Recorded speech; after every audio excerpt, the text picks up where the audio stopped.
você que está aqui do lado também, quiser sentar aqui na frente, enfim, fica à vontade, pode vir para cá, a gente espera você sentar, fica à vontade, a casa é sua, fica à vontade. Enquanto isso, vamos abrindo em Mateus capítulo 11.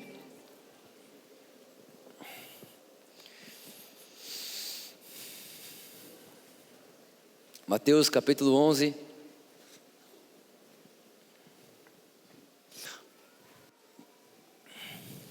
Nós vamos ler o versículo 7. Mateus capítulo 11, nós vamos ler a partir do verso de número 7.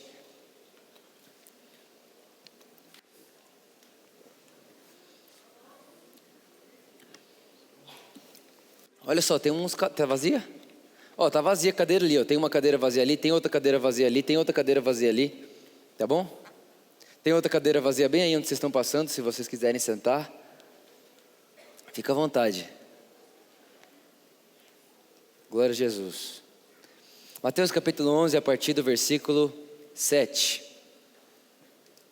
Nós vamos ler do versículo 7 até o versículo 19.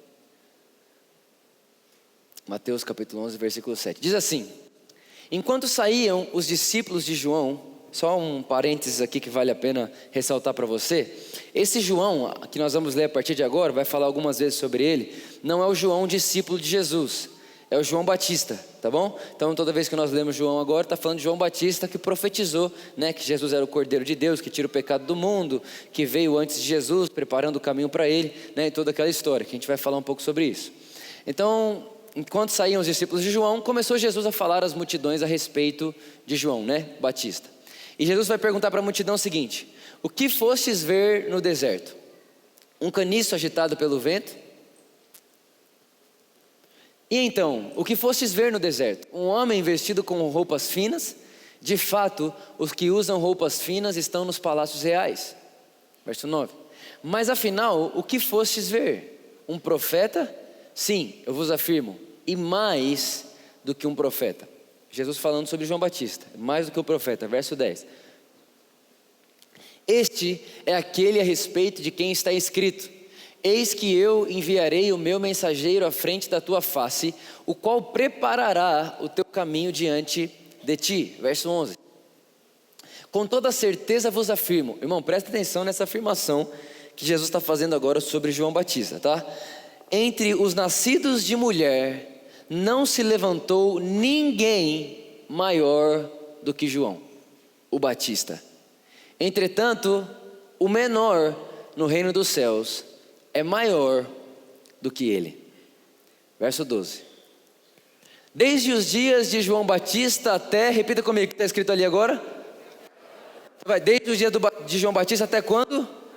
Agora, irmãos, vamos lá. Esse agora que o texto está dizendo, é o agora ou agora o momento em que Jesus falava? O momento em que Jesus falava. Jesus está fazendo aqui uma transição, presta bem atenção. Desde os dias de João Batista até agora, o reino dos céus é tomado à força, e os que usam de violência se apoderam dele. Verso 13. Porque todos os profetas e a lei profetizaram até quem? Irmão, vamos lá, a gente vai ficar uns 10 minutos aqui só fazendo um negocinho aqui para você ver o que vai acontecer no final. Um negoção, tá bom? Então vem comigo. Próximo, 14. E se desejarem aceitar, eu amo a inteligência emocional de Jesus, amo.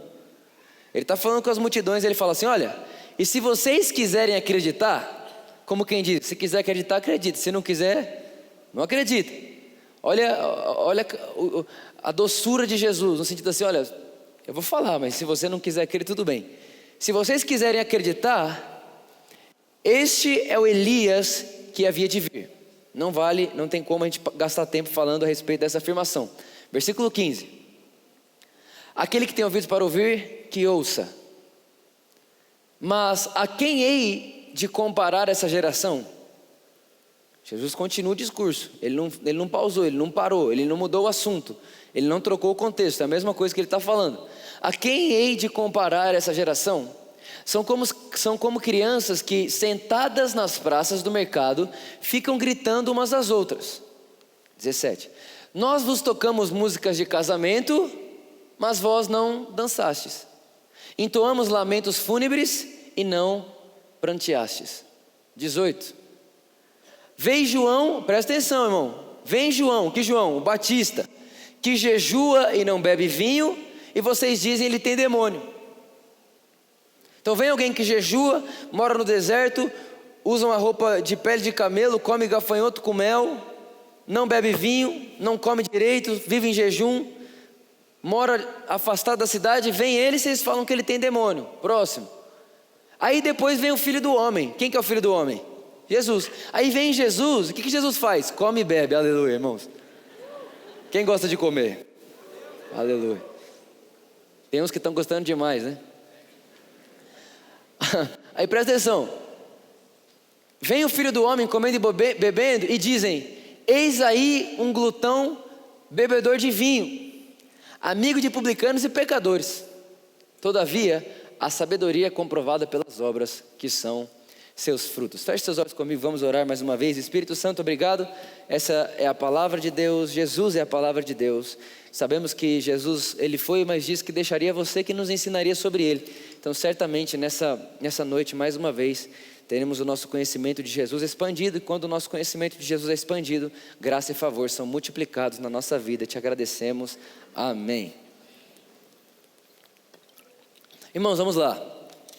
O que eu quero falar com você aqui hoje é uma realidade que mudou radicalmente a minha vida. Eu não sei se esse texto que eu acabei de ler para você é tão comum para você quanto era para mim. Esse era um dos textos que eu mais pensava na minha vida, né, durante um bom período ali da minha adolescência. Que texto, Vitor? O texto que Jesus está dizendo que o reino dos céus é tomado por esforço. Eu não tirava isso da minha cabeça de jeito nenhum. Eu tinha uma convicção de que Jesus me salvou de graça, mas o reino custa o meu esforço. Então Jesus, ele me salva, mas agora chegou a minha hora de me esforçar. Eu estava conversando hoje com o irmão aqui de manhã e eu comecei a me lembrar que eu tinha isso tão sério na minha cabeça. Irmãos, presta atenção no que eu fazia, presta atenção. Eu tinha consciência de que todo dia eu tinha que me esforçar para ter o reino de Deus. E na minha cabeça, ter o reino de Deus era falar de Jesus para alguém, era pregar para as pessoas, era pregar na praça. Então eu fazia isso o tempo inteiro. Então olha só a que ponto eu cheguei. Já teve vez de eu chegar em casa à noite, e quando eu chegava em casa à noite eu pensava: meu Deus do céu, não falei de Jesus para ninguém. Não posso dormir antes de não falar de Jesus para alguém. Sabe o que eu fazia? Pegava um telefone, ligava para qualquer número. Alô, oi, tudo bem? Tudo, não te conheço, nem você me conhece, mas o meu Deus te conhece. E eu estou te ligando para dizer que Deus te ama, tal. E quando eu terminava eu falei assim, ufa, agora eu posso dormir. Era uma consciência de que para mim dormir em paz eu tinha que ter me esforçado e feito algo para conquistar, ou para expandir, ou para fazer crescer o reino de Deus. Porque essa frase não saía da minha cabeça: o reino de Deus é para os violentos. E violento obviamente não de violência, mas é aquela pessoa que faz, aquela pessoa que, sabe, aquela que faz mais do que todos, que ora mais, que renuncia. Eu já contei para vocês, meu cabelo crescia, eu falava assim: vou renunciar uma coisa para Deus, raspa meu cabelo. Eu raspava o cabelo. O que eu estava querendo fazer? Eu estava querendo conquistar o reino de Deus. Porque Jesus me salvou de graça. Para Jesus me salvar não tem que raspar a cabeça. Mas eu vou raspar a cabeça para dizer: Deus, eu não vou dar lugar para a minha vaidade. E a partir de agora eu vou ter mais acesso ao reino de Deus, porque eu estou me esforçando. Deixa eu ver se foi só eu que fiz isso, vamos ver. Tem mais alguém? Vai levantar a mão, vamos lá, assume o pecado. Brincadeira. Ainda bem que não são muitos. Era essa a maneira como eu vivia. Porque esse texto era mal compreendido por mim. Eu realmente achava que para eu viver o reino de Deus eu tinha que me esforçar.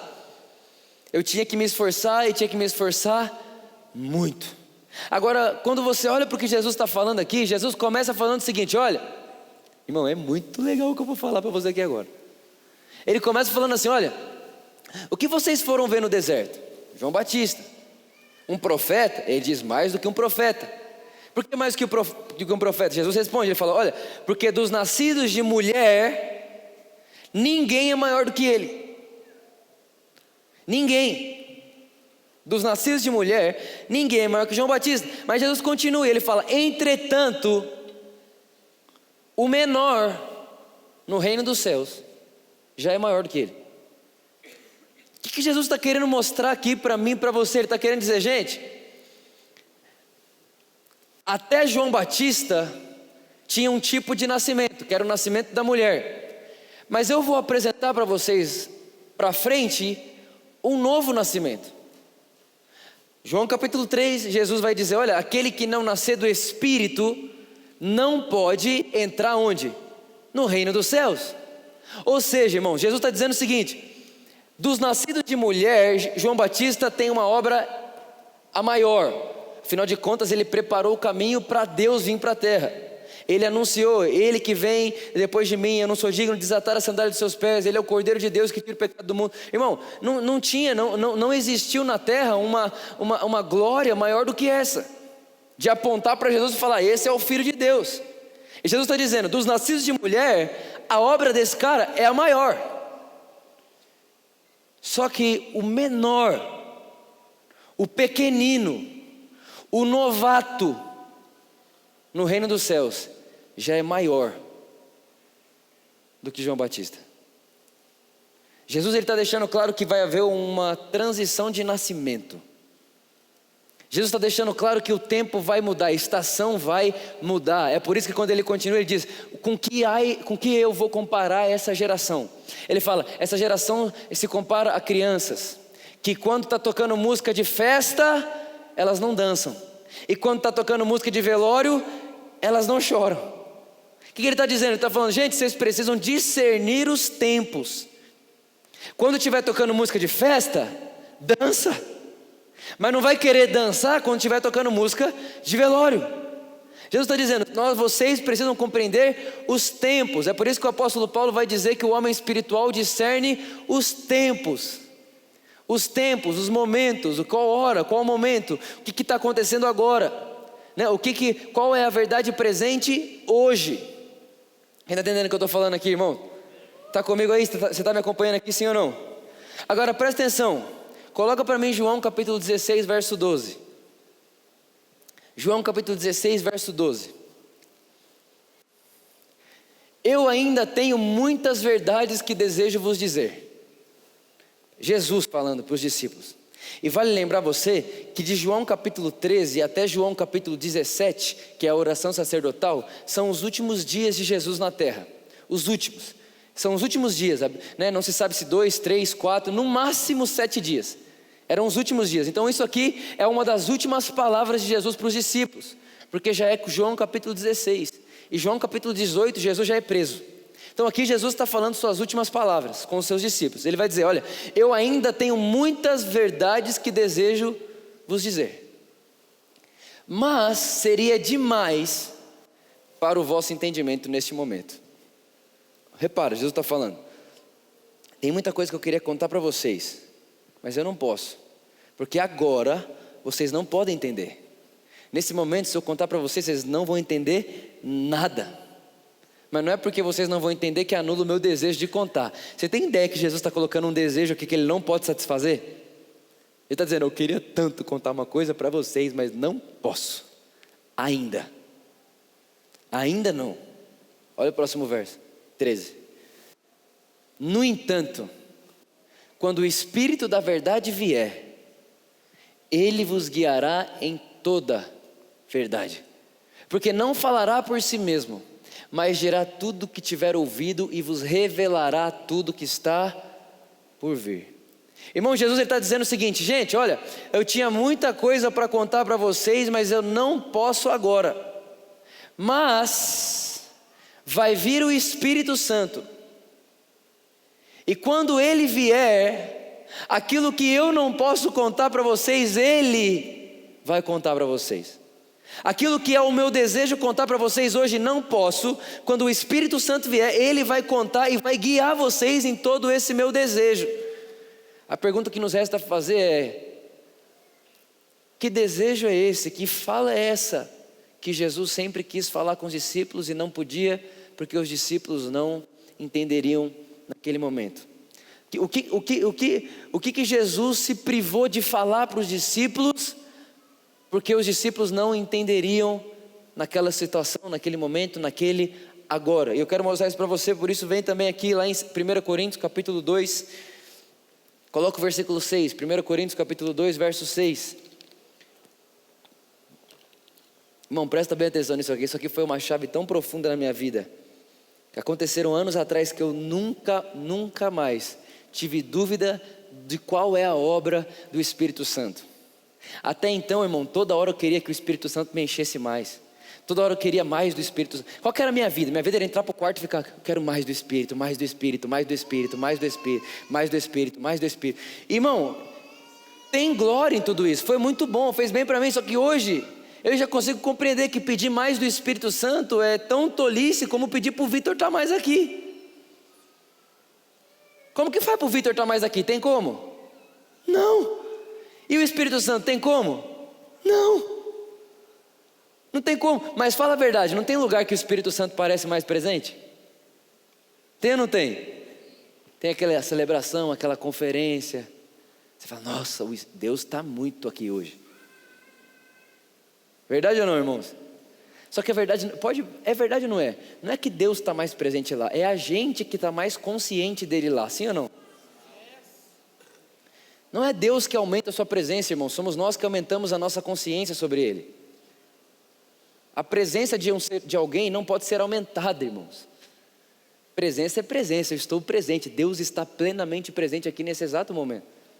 Nesse exato segundo, o Espírito Santo está plenamente presente aqui, e não há nada para fazer para Ele estar mais ou menos presente, Ele está. Não tem como você ter, irmão, não tem como o Espírito Santo estar mais perto de você do que Ele está agora. Alguém fala assim: não, essa semana então está pregando sobre o Espírito Santo, eu vou me aproximar do Espírito Santo. Irmão, projeto falido.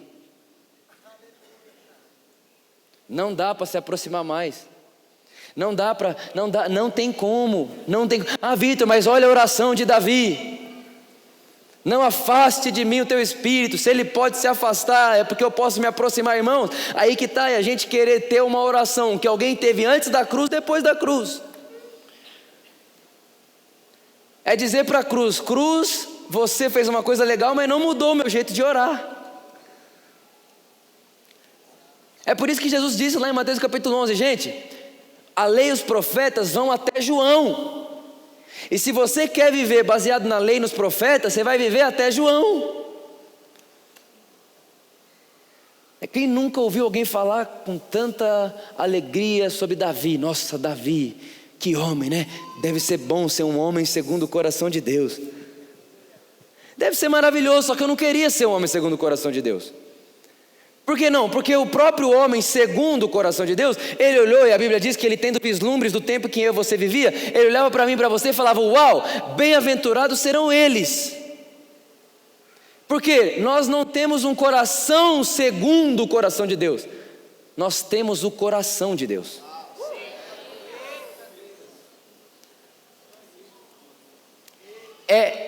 Não é um pouco diferente uma coisa da outra, é completamente diferente uma coisa da outra.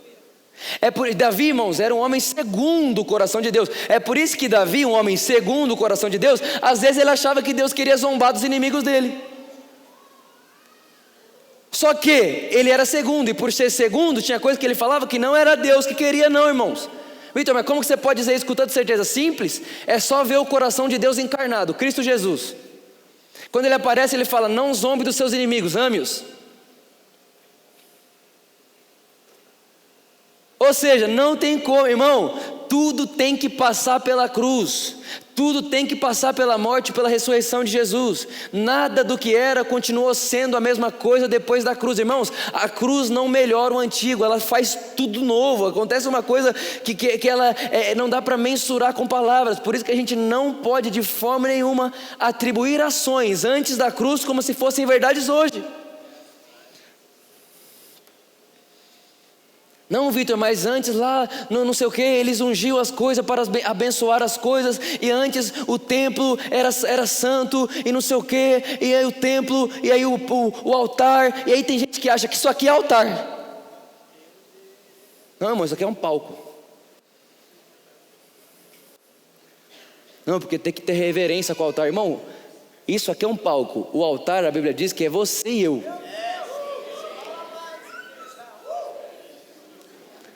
Aí a pessoa quer cuidar do palco, mas não cuida de si.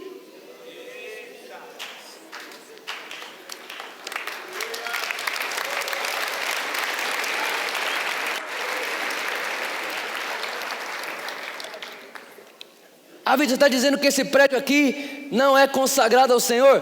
Não! Meu Deus!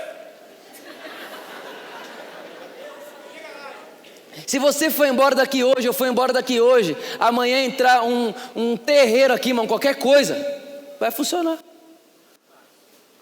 Por quê? Porque esse lugar, ele é abençoadíssimo, porque você está aqui.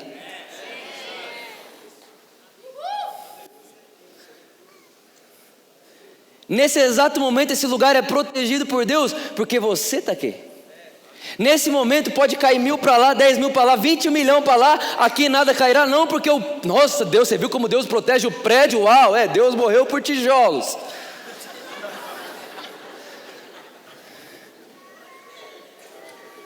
Não, irmãos, eram símbolos que nós não podemos trazer como verdades para hoje, como se a cruz não tivesse mudado todas as coisas. Eram símbolos. Você vê lá atrás, tinham as coisas espirituais. Então o tabernáculo era espiritual, como é o nome lá? O candelabro era espiritual, a arca era espiritual, os pães da presença eram espiritual. Hoje não tem mais coisas espirituais, irmãos. Hoje são as pessoas que se tornaram espirituais. É diferente, irmão, não muda um pouco, muda tudo. É por isso que Jesus disse, gente, a lei e os profetas foram até João. O reino dos céus era tomado à força até agora, até João. Eu vou transicionar, eu vou contar para vocês o que vai acontecer. Quem está entendendo o que eu estou falando aqui? Irmãos, meu Deus. Deus, meu Deus, é muito legal. Se a gente soubesse o que Deus fez através de Cristo em mim e você, o que Deus fez com que nós nos tornássemos por causa de Cristo Jesus. Põe lá para mim de novo. Contudo, falamos de sabedoria entre aqueles que já têm maturidade. Não me refiro entre tanta sabedoria dessa era ou dos poderosos desse século, o que estão sendo reduzidos a nada. Verso 7. Ao contrário, falamos da sabedoria de quem? De Deus, do mistério que estava, irmão, o que é esse mistério que estava oculto, que ninguém conheceu, e que nem, irmão, presta atenção, e que nem Jesus podia pregar, que o próprio Jesus não podia pregar, irmão. Agora você imagina, ele sabia desse mistério melhor do que ninguém, afinal de contas ele era o mistério, mas ele não podia pregar, o qual Deus pré-ordenou antes da origem das eras para a nossa glória. Nem vou entrar nessa parte aqui, para a glória de quem? Quem está dizendo? Para a nossa glória. Irmão, se a gente entendesse que Deus nos convida a participarmos de sua natureza, da sua glória, de tudo que Ele é, de tudo que Ele tem, meu Deus do céu. Não está dizendo, que Deus predeterminou para a glória dEle, não, que Deus predeterminou para a nossa glória. Não vou, aleluia. Verso 8.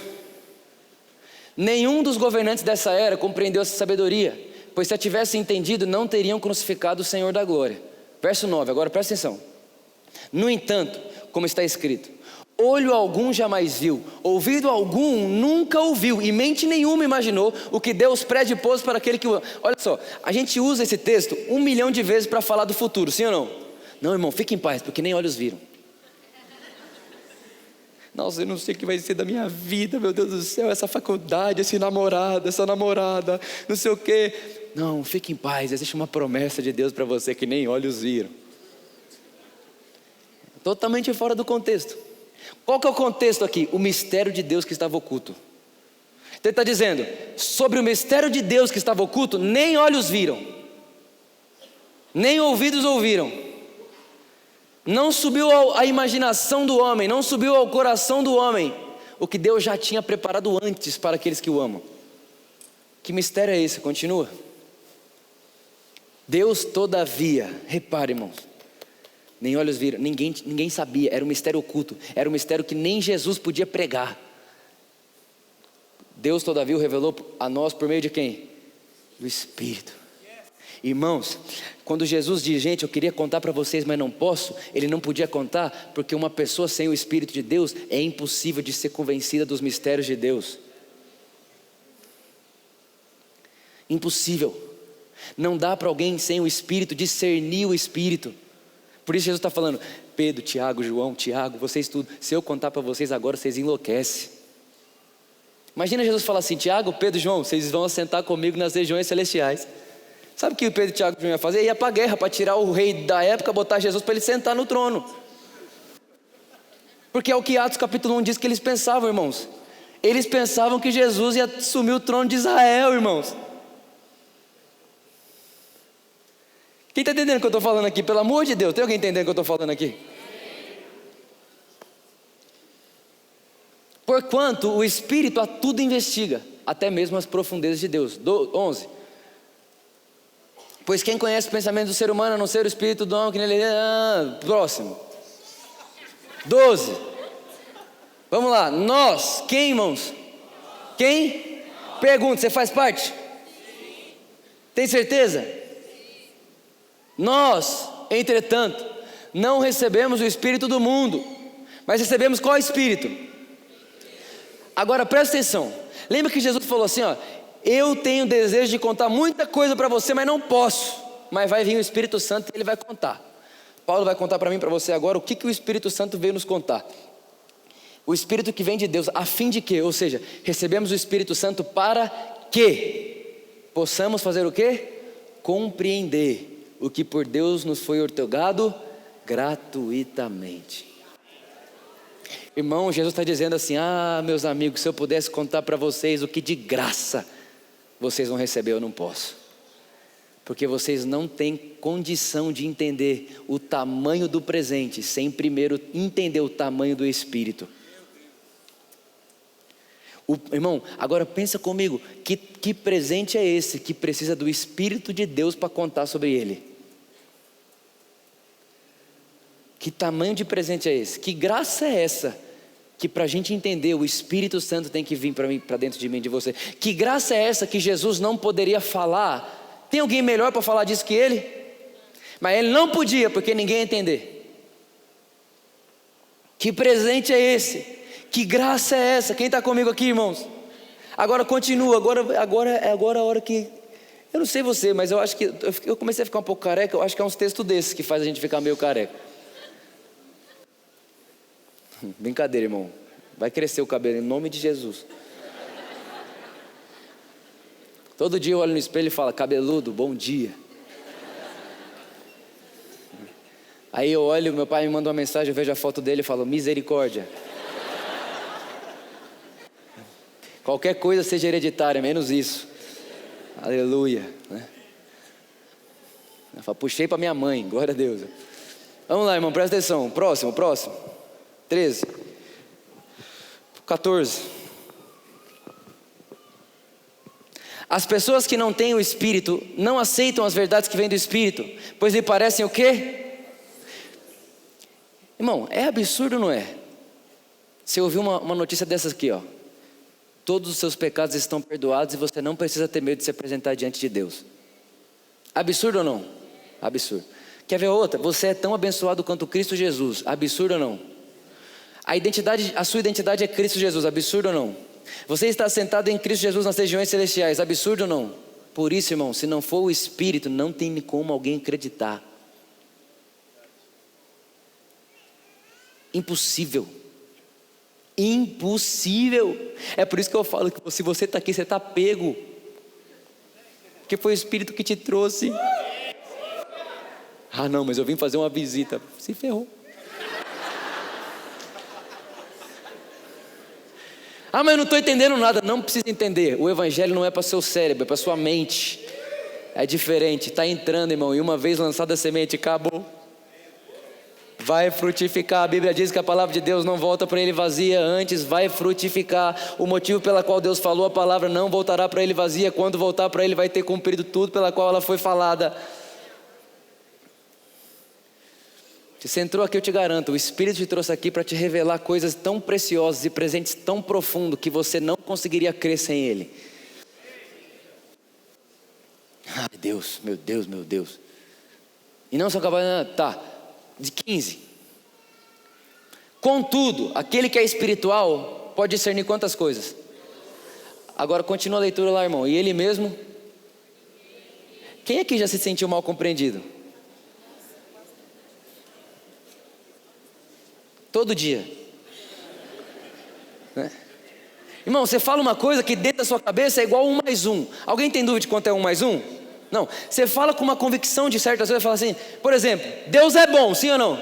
Você fala isso com tanta convicção, que a bondade de Deus, o desejo de Deus pelas pessoas, que Deus é apaixonado pelas pessoas. Para você igual 1 mais 1 igual a 2, irmão. Simples, é óbvio que Deus é bom. Alguém vai falar, não entendo. Por quê? Porque é mais fácil para a mente natural crer que Deus é mau do que Ele é bom. Por quê? Porque na mente natural, quem tem muito poder sempre oprime quem não tem. Então na mente natural, Deus Todo-Poderoso vai ser um opressor de quem não tem poder. Eu não tenho poder, Ele tem, Ele vai me oprimir. Na mente espiritual não. Quando vem o Espírito sobre mim, Ele me mostra o Evangelho, Ele me mostra a cruz. E quando eu vejo a cruz eu falo, o quê? Se Deus fez isso por mim enquanto eu era inimigo dEle, eu vou me lambuzar agora que eu sou filho. Agora eu vou usufruir que eu sou filho. Agora eu vou descansar que eu sou filho. Se enquanto eu era inimigo Ele fazia isso por mim, agora eu vou voar. Agora eu vou entrar com ousadia. Agora eu vou ter confiança. Agora eu vou ser corajoso. Agora nada pode me parar. Mas tem um monte de montanha na sua frente. Não tem problema. Por que não tem problema? Porque quando Jesus veio para a terra, Ele disse que eu posso falar para a montanha sair da minha frente e ela vai sair. Não, mas as ondas levantaram, não tem problema. Porque foi Ele que me tirou do barco, Ele que me posicionou aqui, o Deus que me tirou e me trouxe até aqui não vai me deixar caído. Mas e se eu cair? A Bíblia diz, se o justo cair uma vez, Deus é fiel para levantar ele 8. Ou seja, se ele cai uma, Deus levanta 8, sempre 7 vezes mais. Porque 7 é o número perfeito da obra perfeita de Cristo na cruz, o número do descanso. Porque quando você cai, Deus te levanta, o número 7, para mostrar para você, depois de ter acabado de cair, continue descansando, Deus é quem te ergue.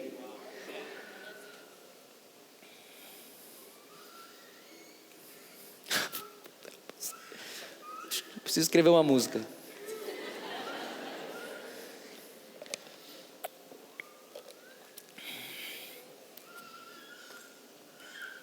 Continua, a gente já vai caminhando para o final. Próximo. Presta atenção, volta. Olha só. Aquele que é espiritual pode discernir todas as coisas, e ele mesmo por ninguém é compreendido.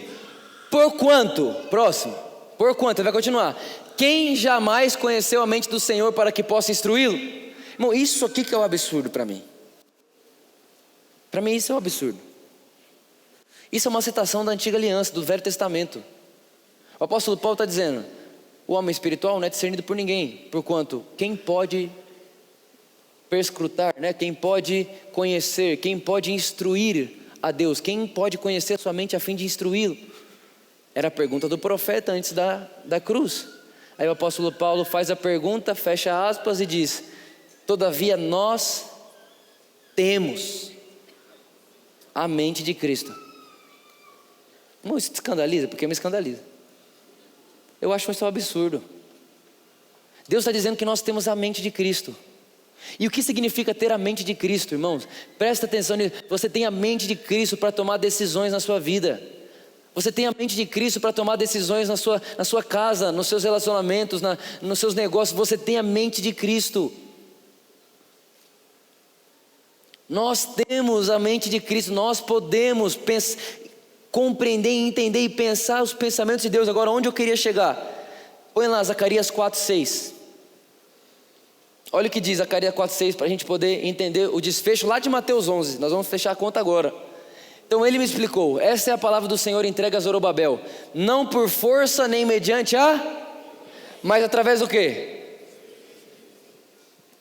Jesus chega em Mateus 11 e fala, gente, desde os dias de João Batista até agora, o reino dos céus é tomado pelo esforço, e aqueles que usam de violência se apoderam dele. Mas repare, ele está dizendo até agora, tá bom Jesus, mas e a partir de agora?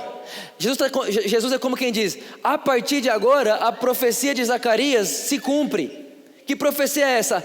Agora não é mais por força e nem por violência, mas agora é pelo meu Espírito. Irmãos, o reino de Deus não é conquistado, o reino de Deus é recebido. O reino de Deus não é algo que eu ganho com o meu esforço, o reino de Deus é algo que eu recebo do meu Pai de amor. O reino de Deus não é algo que eu trabalho para cultivar ele, para ele crescer, para ele se expandir. Não, a Bíblia diz que o reino dos céus é como um fermento. Eu sou um fermento. Você nunca vai ver fermento fazendo esforço para levedar massa. Pelo contrário, é só pôr o fermento no meio da massa, vai levedar. É isso que a Bíblia diz sobre mim e sobre você. Não por força, nem por violência, mas pela obra do Espírito Santo. Somente pela obra do Espírito Santo. É por isso, irmãos, que o Evangelho é o poder de Deus. Quando o apóstolo Paulo diz: eu vim até vocês pelo poder de Deus, a gente tem a tendência a pensar que eu vim pelo poder, um monte de gente caindo para trás, assopra, cai. É legal pra caramba, irmão, vivi tudo isso aí também, irmão, legal. E eu era tão fominha que se eu não caísse, eu me jogava. Ô, Desi, vai ficar só eu de pé.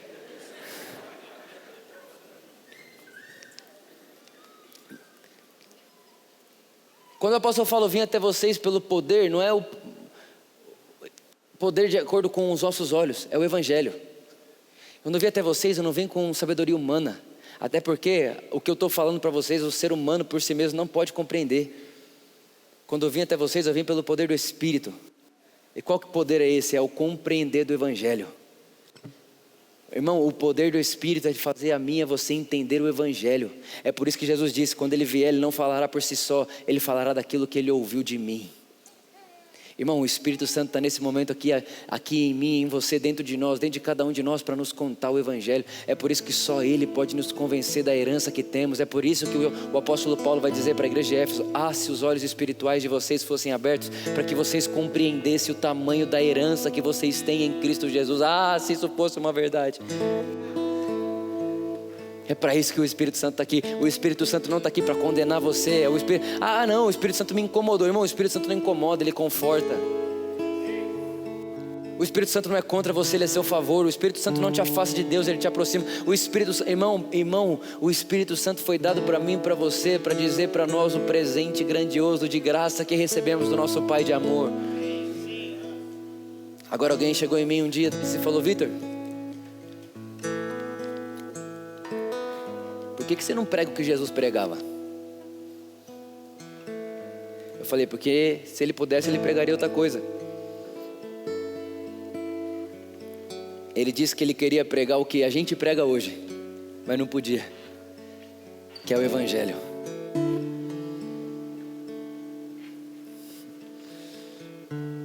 Eu imagino Jesus olhando para eles e falando: como eu queria contar para vocês. Contar o quê? O que o apóstolo Paulo vai chegar em Coríntios e vai dizer: eu decidi saber nada entre vós, a não ser uma coisa: Cristo Jesus crucificado.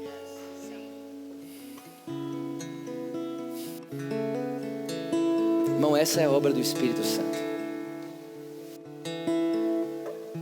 Nos revelar o Cristo crucificado. Mas que não continua crucificado, mas que foi ressuscitado.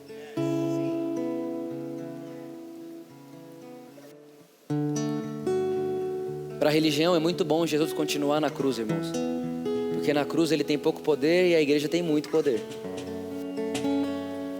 Mas ele não está crucificado. Ele está assentado à destra do Pai nesse exato momento, acima de todo principado, toda potestade. Intercede a meu e ao seu favor. E nos deu o Espírito dele para nos ensinar a sua obra. Agora você pode imaginar Jesus vendo o Espírito Santo falando o Evangelho para mim e para você. Eu gosto de imaginar, você gosta? Eu gosto, eu imagino Jesus falando: Espírito Santo, como eu queria poder fazer o que você faz. Porque na época em que eu pregava, eu não podia contar tudo isso para eles. Mas agora você pode, porque o mistério que estava oculto já não está mais. O mistério foi revelado. Mas foi revelado aonde? João capítulo 3, verso 16.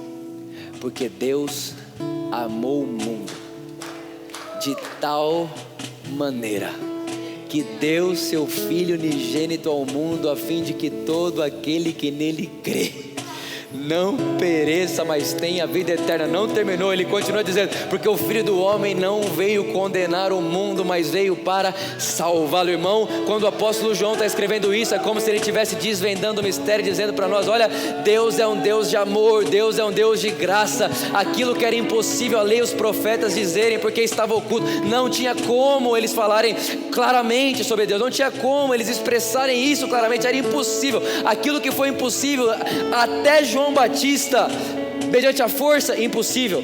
Mediante a busca, impossível. Aquilo que era impossível, Deus o fez em Cristo Jesus, desvendando o mistério que estava oculto na cruz. Ao de repente nós olharmos para a cruz, enxergarmos Deus nu, crucificado no madeiro, depositando a ira dele sobre ele mesmo, a fim de declarar o homem perdoado, justo, sarado, íntegro, feito novo, de novo e apto para um relacionamento com ele. E agora Deus olha para mim e para você e fala: filhos, podem voltar para casa sem medo, porque o mistério que foi revelado dá paz para vocês, o mistério que foi revelado dá coragem para vocês, confiança para vocês, ousadia para vocês. E de repente não se consegue ver outra coisa nas palavras de Paulo a não ser essas: eu decido não saber nada, porque depois que esse mistério me foi revelado, todo o resto perdeu a graça. Vitor, tá bom, mas a salvação é de graça e o reino é de graça também. Deus não começa em Jesus e termina em você, irmãos. Deus começa em Jesus e termina em Jesus. Ah não, Vitor, tá bom, Deus começa em Jesus e termina em Jesus, mas o meio é a gente, né? A gente que faz, não. Porque dele, origem, por ele, meio, processo, e para ele, final, são todas as coisas.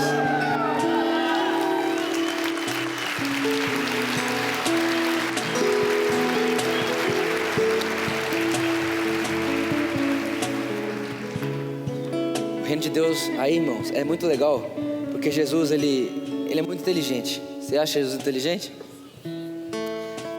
Sabendo Jesus o que aconteceria, ele chega nos discípulos e fala assim: gente, um dia alguém vai querer dizer para vocês que o reino de Deus está lá, ou aqui. Um dia alguém vai querer dizer para você que o reino de Deus está num lugar. Aí Jesus fala assim: não acredite neles, porque o reino de Deus está entre vocês. Ah, irmãos, se a gente soubesse. Jesus está dizendo: não acredite que eu possa estar num lugar e não estar no outro. Não acredite que uma reunião de 1.300, 1.400, 1.500 pessoas tem mais poder do que onde tiver 2 ou mais reunidos em meu nome. Ai meu Deus do céu, não sei se você está entendendo.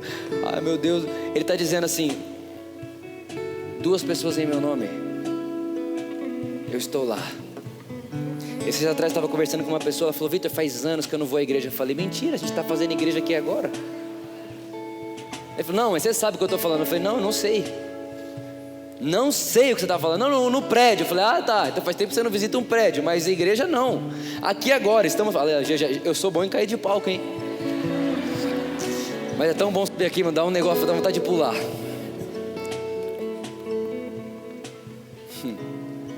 Jesus está dizendo: não acredite. Não acredite nisso. O reino dos céus é onde você está. Porque o reino dos céus eu coloquei dentro de vocês. Está dentro de cada um de vocês. Enquanto você trabalha, o reino dos céus está lá. Enquanto você está no trabalho, na sua casa, na sua família, no shopping, o reino dos céus está lá. Você pisou, o reino está lá. E aonde tiver alguém em meu nome, ali eu estarei. Repare, irmão, não tem limite, não tem estrutura, não tem nada. Só tem uma palavra, uma verdade e um mistério revelado. Mistério esse, Cristo Jesus, que estava oculto e não está mais. Isso só pode ser compreendido através da mente de Cristo que está em nós. Meu maior desejo, irmãos, é que a gente entenda, compreenda e desfrute das verdades do Evangelho, que não simplesmente nos salva do inferno, mas também que nos dá uma vida do tipo de Deus. Talvez se eu fosse definir para você, Vitor, mas o que é reino de Deus? Reino de Deus é viver a vida que só Deus pode viver. Reino de Deus é a cultura que existe onde Ele vive. Reino de Deus é a forma de Deus agir e reagir. No reino de Deus, quando alguém toma um tapa no rosto, Ele vira outra face. No reino de Deus, quando alguém pede para andar 1 milha, Ele anda 2. No reino de Deus é assim que Ele faz. No reino de Deus não se guarda mágoa, não se guarda rancor, não se arde em ciúmes. No reino de Deus não se vangloria, não se orgulha nem arrogante. Ou seja, no reino de Deus é uma maneira de viver. Agora, Deus não te coloca lá e fala assim, aprenda a viver aqui. Não, Deus te coloca lá depois de ter transformado a sua natureza, a fim de que você viva exatamente como se vive lá. Por isso, irmãos, o Evangelho não começa com Deus te salvando e com você ganhando o reino. Ele começa com Deus te salvando, e quando Ele te salva, Deus te insere no reino, e no final nós damos o reino para Ele, porque Ele é o começo, Ele é o meio e Ele é o final. Fique de pé comigo, vamos orar.